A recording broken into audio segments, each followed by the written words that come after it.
Bande Konangai, vraiment, ça fait longtemps.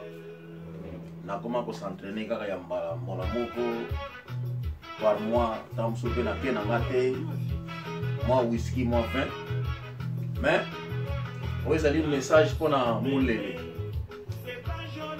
donc na yoki ba doléance ya bande konanga ba ko trouver ngai ba bila ngai ke Nicolo ba moni moulé aza ko s'entraîner tellement ya trop azo menacer ville à Londres. Yangwana tauna yo ki ango nga bi medi bien qu'à monument après l'ex ba niveau boyete et ça les gars pas si quoi na lekisi yango après ça na moni Simon Bongo ndeko nga benga abinanga fumuke mena mabui na maka munini abike mulele azo menacer biso na moni kala mingi te petit Martin Skoudiman na bengi ngai kende ko kuna donc na Londres mobulu nani yango mulele kala mingi te Brice Pangi ya bengi ngai o Pangi mambo ya kota yao hiki mambo ko mulele kina kumenase Londres kaka mulele wana na pemi pa batinele ngai ba plana ye natala boy mulele tumba bibende siro yembangu no me maître mobulu Londres mobulu na lia kutuka na kimu mulele kaka mulele moko olingi nini kete foka yo obamba ye bon et on a décidé nazo na entraînement kala mingi te Vicky ko benga ngai Vicky kaka bébé to bungangi ke mambu te ringebo ndeto vandi boye moke akati mulele bakisi ya nini yo e ba pati ya double pati ngabi rien yango wana woni ngina zaboye na zongeli ba entraînement dengeri nani silo fongoli ngai et puis Ringo na ebisio ndinga zongeli entraînement boye soki na beti mulele na yo beta yo Merani yo moi c'est Ringo belle sœur nanga sœur nanga belle sœur ndengo tinanga ba 20 ba 20 nazoki ba 20 pour apeti la Ringo na ko beta ye mwana mena ko fideli bu mwana bon non mais na bandi ba entraînement Merani na epsa yote na bandi ba entraînement mulele maître Kaila maître mes respect nazoki na entraînement maître Kaila nazoki na entraînement yebisa élève na yo mulele awa sentir ngai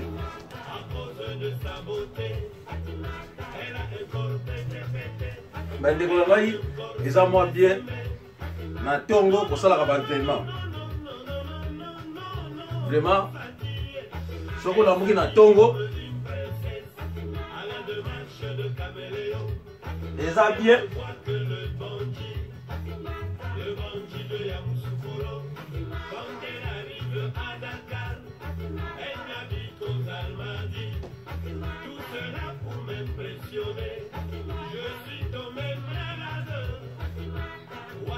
bande ko ngai soko na muki na tongo eza moi bien vraiment ezali bien pour la santé na yo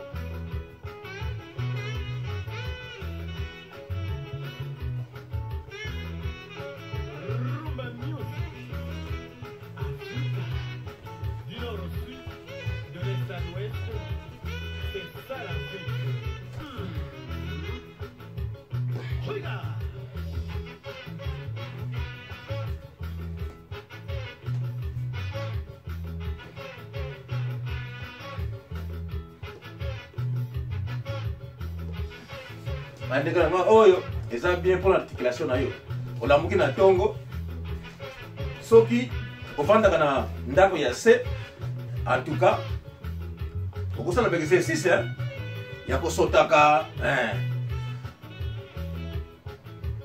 mais soki ozali na ndako ya likolo po déranger bato te ba exercice oyo eza malamu mpona articulation na yo tous les jours namongi na ntongo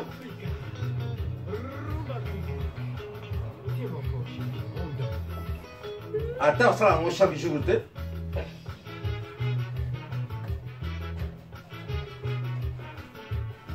ata osala yango chaque jour te ozosala yango ezoaide yo mpona ko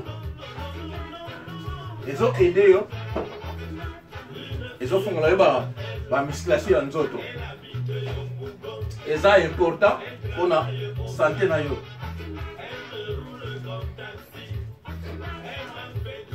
soki okosala yango ni fiske 20 à 30 minutes eza bien mpona sante na yo surtout ndenge tozokola boye okomona nzoto ere moko ezokangama alors mpona kogarde musculation ezala flexible l'exercice c'est simple boye olamuki na ntongo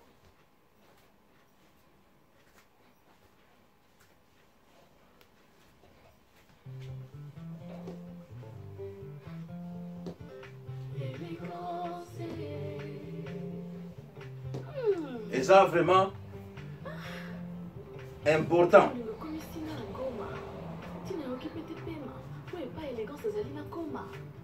bolingo motema akoti mpe bazamba na mati mpe bangomba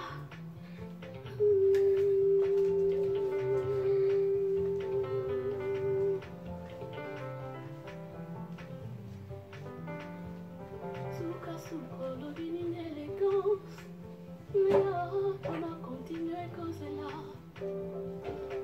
suka lobi nini élégance on a continué comme cela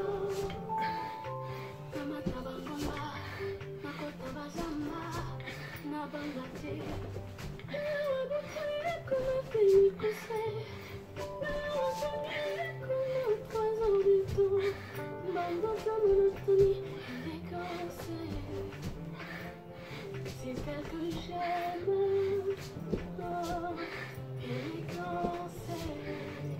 ozosala mo malema na ndako soki oza na ndako ya likolo de toute façon soki oza na ndako ya se okoki peut-être kosalaka osaute okiti osali yango pamfu osaute okiti osali yango pamfu osaute okiti mais netika na ndako ya likolo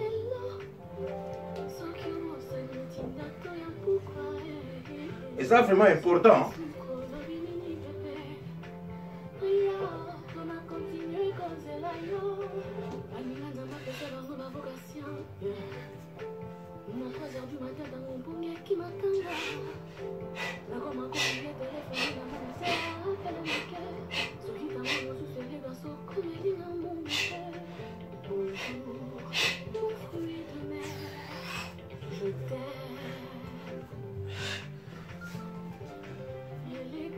eza bien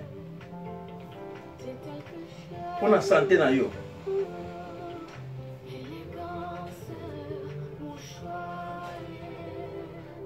eza bien mpona sante na yo en tout cas ça olamuki na ntongo esengi te ke no otombolaka soki babibende soki biloko nini non kaka oyo nazosala oyo eza mpona articulation na yo mpona flexibilité ya nzoto na yo oyo eza kaka travail ya flexibilité soki oza na ndako ya se okoki kosotaka par exemple boye moni okosalaka boye soki oza na ndako ya se olamuki na ntongo exercice oyo osala mo malema après ça moins rapide donc osali articulation après ça okende l'exercice moko ya il y a rapide, sur un d'accord, c'est. Et quand tu le fisc 30 minutes. Après ça, on s'allie moi bien dedans, hein. Sauf qui, on s'allie en gros. Si tu as temps et verbe, ce qu'on s'allie chaque semaine, at least, ce qu'on s'allie 2 ou 3 fois par semaine, on s'allie une fois par semaine. Dimanche, on s'allie raté, on a mouki na tongo, on peut se le fisc 40 minutes. Hein? Ou bien 20 minutes, il y a, disons 15 minutes d'articulation. On s'allie 15 minutes d'articulation, 20 minutes wana, exercice pour otoka, pour l'endurance na yo. Si tu vas marier, tu vois, ça fait du bien aux okola, tu vois. Et c'est que non, aucun de kuna libanda, aucun makabambangu, non, non, non, non. Et pour garder yo, endurance na yo, flexibilité na yo, na makambo epele. Donc garder yo, flexibilité na yo, na makambo epele.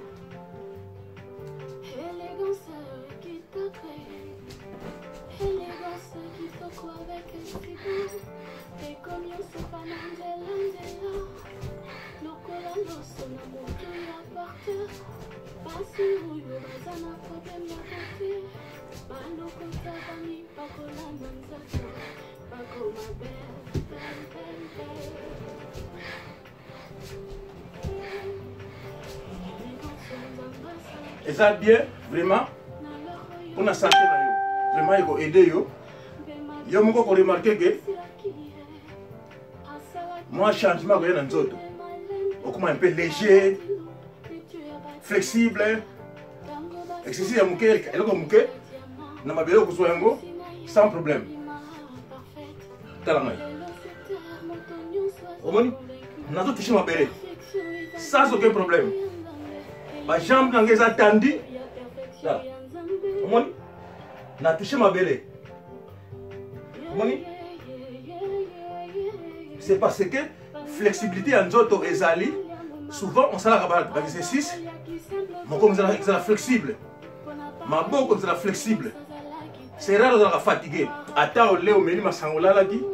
Mais ceux qui jouent Kolanda, on s'entraîne dans yo, on remonte toujours dans toute flexibilité ezali. Vous voyez? Si tu bats, tu vas les rabasser. Souffle ça dans yo. Parce que souffle est important dans cette. Si on a souffle, on suite nango. Et puis tant on zoko là, c'est important. On commence un certain âge. C'est une idée que ok, ne les banda kuna, ok, ma bamba, ok, ne va gym, non, non, non. Tu peux faire ça chez toi à la maison. Donc, attends une fois par semaine. Donc, tant comme ça, la chaque fois par semaine, tout est comme flexible. Tu vois, comme moi, peut maman boyer, peut me maintenir jusqu'à âge mon boyer. Et puis ça facilite les choses. Bon, mais quand on a ça a raison. Tu vois, oh, l'exercice, oh, on pense ma bien. 3, 1, 2, 3, 1, 2, 3, 1, 2, 3, 1, 2, 3, 1, 2, 1, 2, 3, 1, 2, jambes tendues ici, tendues. 1, 2, 3, 1, 2, 3, 1, 2, 3. Et puis, oh, 1, 2, 1, 2, 1, 2, 1, 2, 1, 2, 1. Au terme, oh.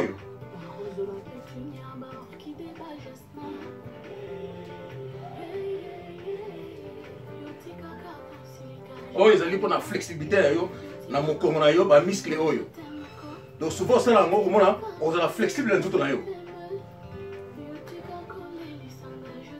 Parce que tu comme à un certain âge, ce qu'on ça là on a tout na yo et kangami.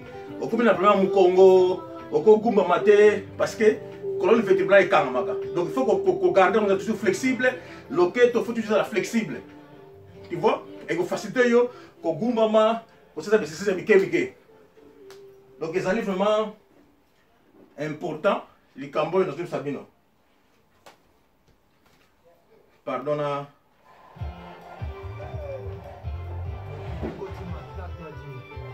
Eric Mandala, le docteur. docteur des ignorants et Maria Piron. Ok.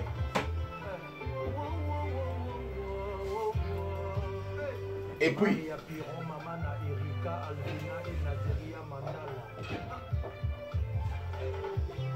Caroline Piron, Dadou Ngalola, Nick Brenda 22, Amir Ngalola Piron. Cédric Banza Ilunga. l'exercice oyo ya makolo oforsaka yango te parce que soki nzoto eza kokangama oforce yango ekokosa yo problème na okosa badéchirure donc fais ça doucement et puis na bajointe na yo fais ça doucement avec le temps obana kokita malem malem avec le temps malem malem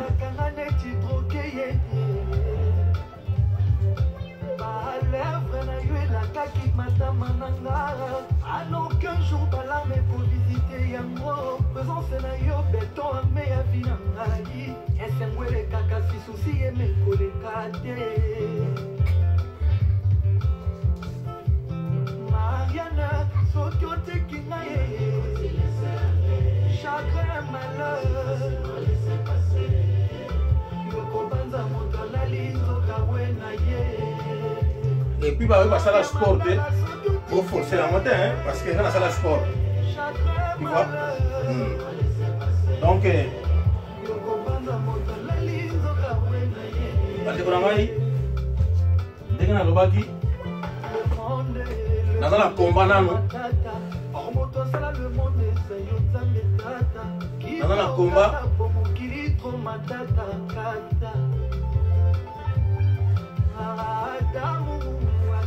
naza na komba na mulele oyanga na omoni ngai ndeko na ngai nazongi na entraînement parce que naza na komba na mulele alors lokola mulele azotia tembe na ngai mulele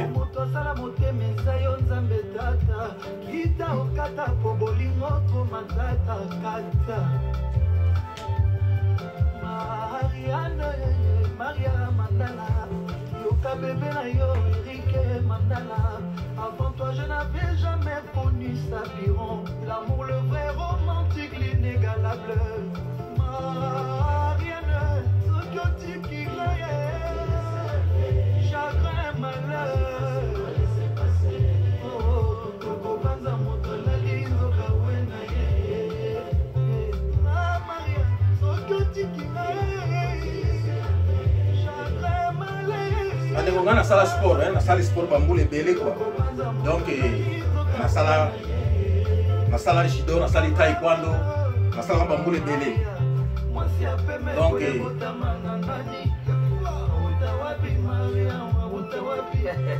donc c'est ça justement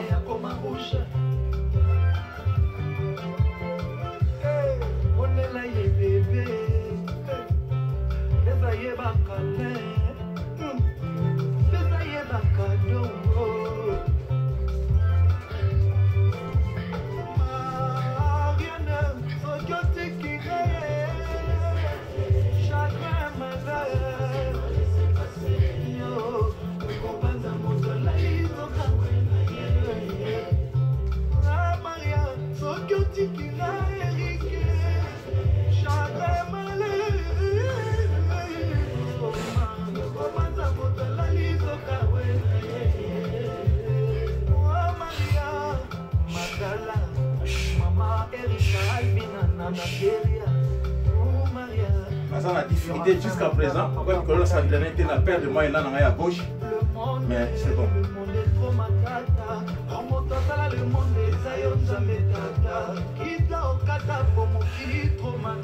donc bandeko ndenge nalobi exercice ya eza important ntango oza kosentraîne obanda nano na échauffement d'abord et puis kolandanga te parce que nga naza sportif nazoparle kaka na exercice ya ntongo oyo kosunga yo mpona sante na yo na bayo basala sport te donc osali échauffement olambuki na ntongo tozala nda base mwa échauffement mwa baexercice ya articulation makolo osali exercice ya maboko Ça fait du bien. Après ça, au toki ne fils que 20 minutes. Sauf qu'il y a ça là. Il venait par exemple. On va venir dans le d'accord.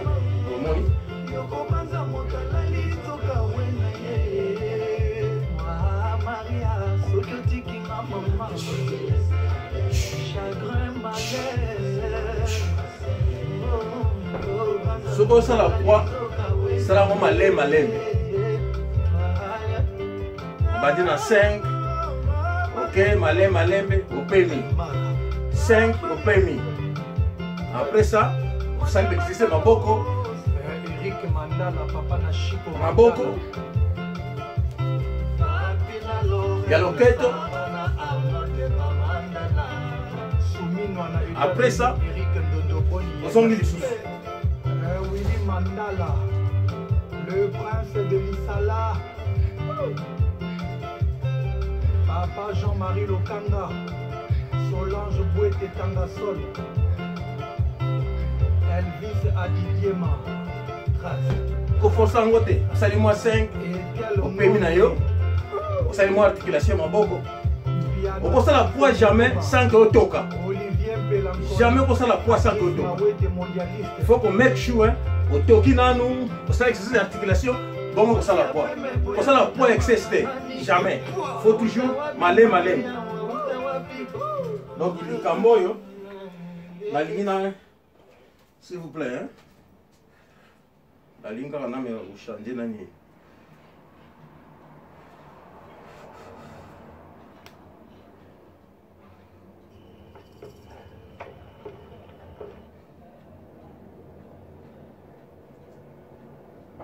S'il vous plaît, la ligne quand on a quand même dans la musique. Dans la musique pour y avoir un rythme quoi. Donc et ça est important pour ça l'exercice. On a âge, on a flexibilité en zoto, et puis il faut garder stamina, il faut garder endurance dans zoto et ça est important. Endurance wana et qu'on servir comme belé. Na âge na yo, vous a marié, vous a moulé, vous a passé belé, souffle dans la souffle. Et qu'on aide yo, l'exercice yo, on a flexibilité en zoto. Tant que zoko là, on dit complètement, ma cabine surtout, zoto est kangamaka. Donc il faut que ça l'effort pour maintenir dans jusqu'à un certain âge. Et c'est une que non, on tombe la rabibende, bloc, quand on travaille la flexibilité na yo. Na salima l'exercice amitié biki na l'accès dino awa, et ko sunga. Surtout dans l'anda passé, exercice sur cette exercice d'articulation, exercice oil. Et ça va être important. Oil. Avec le temps, on commence à la rendre rapide.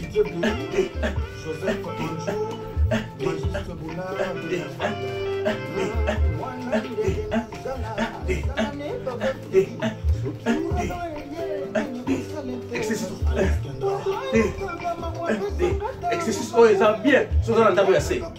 Après ça exercice aussi quand la mingi de awa le kopita bloqué au bout au zongi sur la table assez n'a pas pu ça là parce que les gens vont quitter. Après ça au zongi là articulation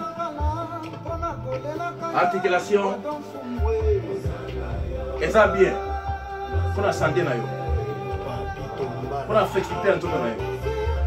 Ceux qui font ça pendant 30 minutes, attends une fois par semaine. Donc, on a changement dans tout le pays et donc on a coupé tout le monde dans tout. Service vétérinaire, Maman Liliana, Ténéné Meka, Montréal. Soupo.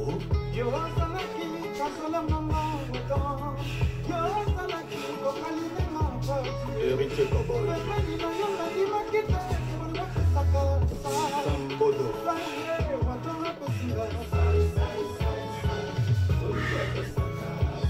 Germain Balay, Maître Blaise Mpongo.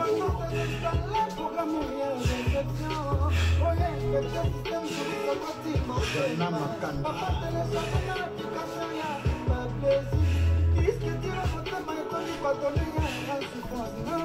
Isaac Yomifon.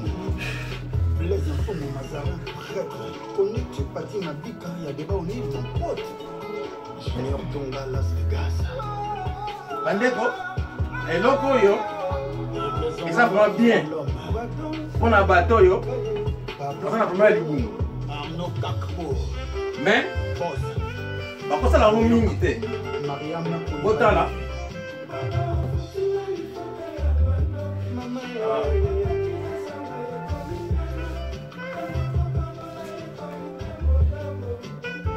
Bateau liboum. On m'a dit que ce qui est accueilli. Robert Lévy, Provençal. Rumba Abidjan. Les Boumounangaï et tout à ma bellité.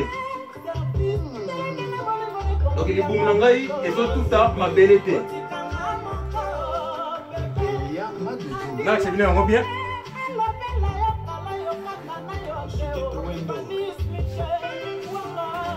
Donc ma belle, les Boumounangaï et Koki tout à ma bellité.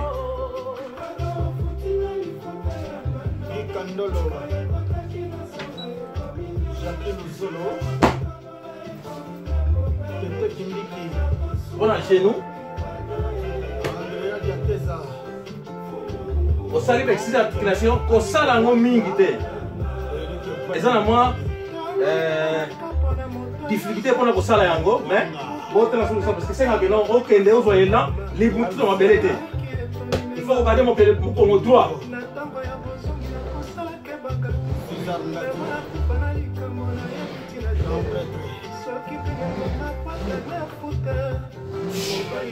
Président Boni Miongé. Président Hassan Koueti. Président Bonambe.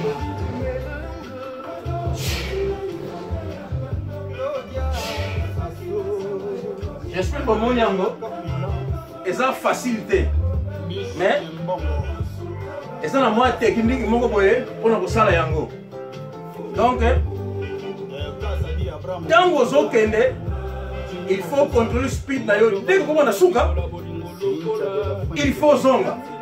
Il faut benda nzoto, maboko, na mukongo nomba la moko. Soki mokongo na yo, eza droite, oko zonga te. Donc il faut sur na yo, il faut dans le boko, tout le temps mokongo na yo. Le temps ok, paf, au zongi, mbala moko ela ya pine, zongi sa yo. Mais il faut y passer là na pine. Paf, au moins ok. Tant que vous avez il faut dans le contrôle. Parce que tant qu'on a souka, il faut bosonga. Force que là, force mon direct, mon Congo, dans ma boque, le Mamoko, il y a une maison ici. Vous savez, moi 5, au tiki. Vous savez, moi 5, au télémi. C'est ma boque, il y a mon Congo.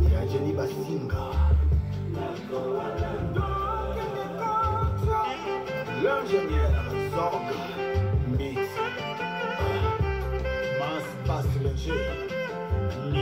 après ça, on s'en est là, on se souvient. Malem. Attends, pour moi 2, au permis, moi 2, c'est moi 10, la journée pour qu'il avec le temps, si on veut lire, on a travaillé en mine. Mais attention pour le dérangement. Et ça, bien, pour la bateau, on a premier abdomen, il y a des boum. Si on travaille en haut, et pour qu'il y ait 6 packs, donc ils vont plat. Donc, c'est seulement ça, on a expliqué bien.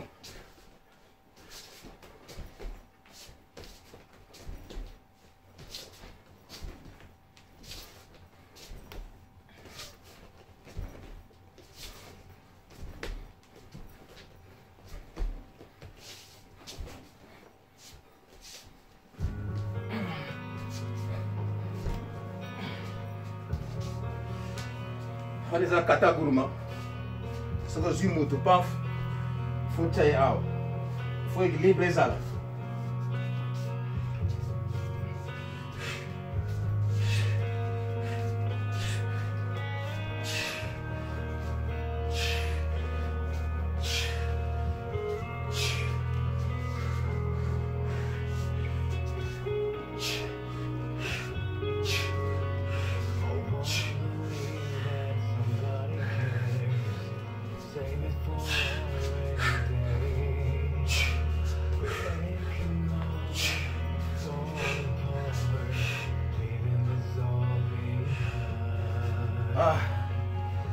bandeko na s'entraîner moi kalamuke na perdre moi ba speed ba bending mais ce qui n'a pas monté dans l'entraînement quand même donc ça fait longtemps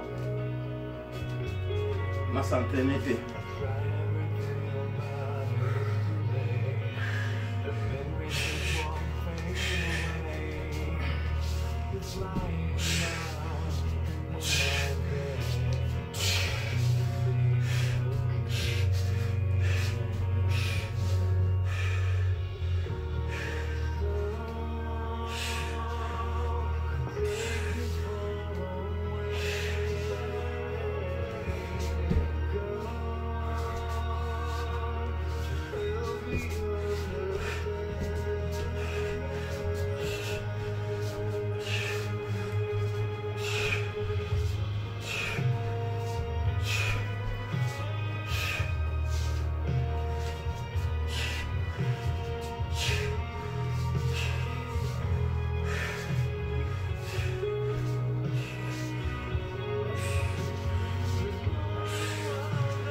Mulele Siro Bobanga Sunte